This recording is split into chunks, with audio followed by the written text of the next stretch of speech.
सरकार की असली छवि यही है। सरकार ने जिस तरह से आज एक बुजुर्ग आदमी को, इतने दिन से अनशन करने वाले व्यक्ति को जबरदस्ती पुलिस के जरिए उठवाया है, ये बहुत ही शर्मनाक है।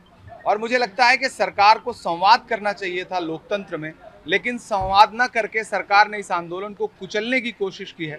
राहुल गांधी जी पूरे देश में छात्रों की गूंज नाम से संवाद कर रहे हैं, छात्रों के बीच जा रहे हैं, और जो छात्रों की पीड़ा है, 21 से ज्यादा बच्चों ने आत्महत्या कर ली, लेकिन न तो धर्मेंद्र प्रधान का इस्तीफा लिया जा रहा है, न प्रधानमंत्री कुछ बोल रहे हैं। आखिर प्रधानमंत्री इन 21 बच्चों की मौत के जिम्मेदार व्यक्ति को क्यों थपथपा रहे हैं उसकी पीठ?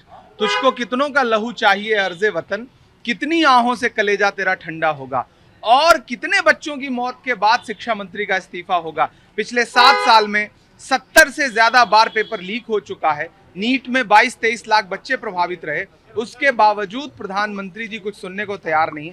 और आज इस आंदोलन को जिस तरह कुचला गया है, हम उसकी निंदा करते हैं। सरकार को चाहिए था कि संवाद करे, बात करे, उनका अनशन तुड़वाए।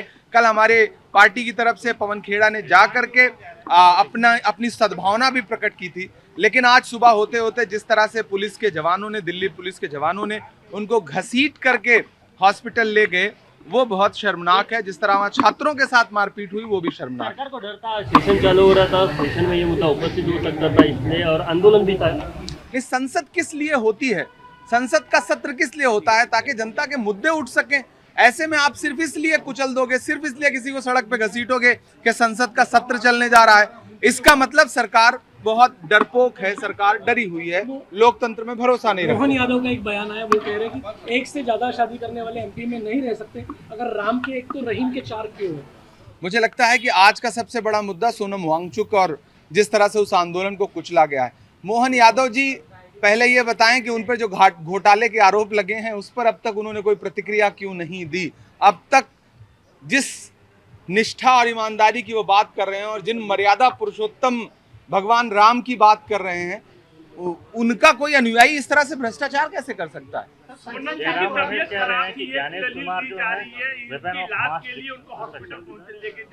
नहीं, हॉस्पिटल पहुंचाने का तरीका ये है कि आप किसी को घसीट ले जाएंगे, आप आएंगे और किसी को अपहरण करने वाली स्थिति पैदा कर देंगे। मुझे लगता है ये वो संवाद के जरिए भी तो हो सकता था। आप देश के बुद्धिजीवियों से, देश के वैज्ञानिकों से, देश के छात्रों से संवाद क्यों नहीं करना चाहते? प्रधानमंत्री बात क्यों नहीं करना चाहते? शिक्षा मंत्री बात क्यों नहीं करना चाहते? बात ये होती है आपकी मंशा क्या है, आपके काम करने का तरीका क्या है। एक दिन भी पिछले 1.5 महीने से राहुल गांधी जी प्रोटेस्ट लगातार कर रहे हैं, इस सरकार ने बात करने तक की कोशिश नहीं की, उल्टा प्रधानमंत्री ने शिक्षा मंत्री की पीठ थपथपाई। राम मंदिर के मामले में आज राम रक्षा श्लोक का पठन किया जा रहा, उद्धव ठाकरे की तरफ से इस संबंध में क्या कहेंगे आप? जिसकी भी आस्था है, अगर वो अपने आस्था को आधार बना करके कोई धार्मिक कार्य कर रहे हैं, तो इसमें सवाल कहाँ बनता है? ये कोई प्रश्न थोड़ी है, ये तो आस्था का विषय है।